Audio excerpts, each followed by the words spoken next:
আসসালামু আলাইকুম, সবাইকে স্বাগতম জানাচ্ছি নতুন আরও একটি রেসিপি দেখার জন্য। সেটা হচ্ছে বড় কাতলা মাছের পেটি।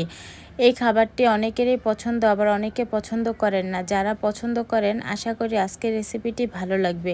অনেকে আবার লোকলজ্জার ভয়ে বলতে পারেন না, যেমন আমার কিন্তু ভীষণ পছন্দের একটি খাবার। এখানে কাতলা মাছের পেটিটা নিয়েছি। এখন এর মধ্যে থেকে রক্তনালীগুলো বের করে নিব। এই রক্তনালীগুলো বের না করলে কিন্তু এটা সহ রান্না করলে আবার পেটিটা খেতে তিতা লাগবে, খাওয়া যাবে না। এখন এই তো দেখতেই পাচ্ছেন আমি কিভাবে পেটির মধ্যে থেকে রক্তনালীগুলো বের করে পরিষ্কার করে নিচ্ছি। এইভাবেই পেটির মধ্যে থেকে রক্তনালীগুলো বের করে নিতে হবে। আর এই তো বের করা হয়ে গেছে। এখন এগুলো আমি খুব ভালো করে ধুয়ে নিব। আর দেখেন কতগুলো রক্তনালী বের হয়েছে। এখন চুলায় একটি কড়াই বসিয়ে এর মধ্যে খুবই অল্প পরিমাণে একটু তেল দিয়ে নিব, কারণ পেটির মধ্যে প্রচুর পরিমাণে তেল আছে। এখন এর মধ্যে দিয়ে দিব দারচিনি, এলাচ, লবঙ্গ, তেজপাতা। তেলের মধ্যে হালকা একটু ভেজে দিয়ে দিব পেঁয়াজ কুচি। পেঁয়াজটা তেলের মধ্যে খুব ভালো করে ভেজে নিব। পেঁয়াজটা ভাজা হয়ে গেলে এর মধ্যে দিয়ে দিব রসুন বাটা, আদা বাটা।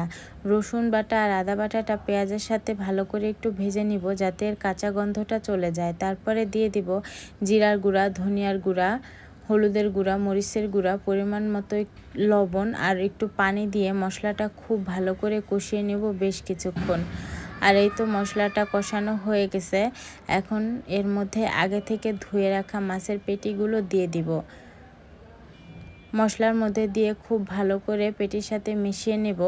এই পেটির মধ্যে আমি আর কোনো পরিমাণ পানি দিব না। পেটির মধ্যে থেকে যেটুকু পরিমাণে পানি বের হবে সেটা দিয়ে এটা রান্না হয়ে যাবে।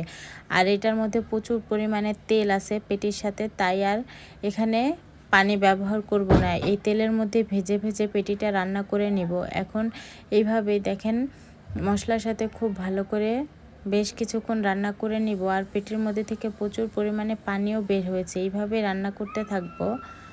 আর এই তো দেখেন বেশ কিছুক্ষণ পরে কালারটা একদম চেঞ্জ হয়ে গেছে। পেটির মধ্যে থেকে পানিগুলো সব শুকিয়ে গিয়েছে আর তেলগুলো উপরে ভেসে উঠেছে। এই তেলের মধ্যে এখন পেটিগুলো খুব ভালো করে ভেজে ভেজে রান্না করব। পেটিটা যত ভাজা ভাজা হবে খেতে কিন্তু ততই মজা হবে। আর এই তো দেখতেই পাচ্ছেন কালারটা কত সুন্দর হয়েছে। এখন এর মধ্যে ভাজা গরম মশলার গুঁড়া দিয়ে পেটিটা নামিয়ে ফেলবো চুলা থেকে। রান্নাটা হয়ে গেছে, নামিয়ে একটা বাটিতে পরিবেশন করে নেব। আর এই তো দেখেন একটা বাটিতেও ঢেলে নিয়েছি। কালারটা কত সুন্দর হয়েছে।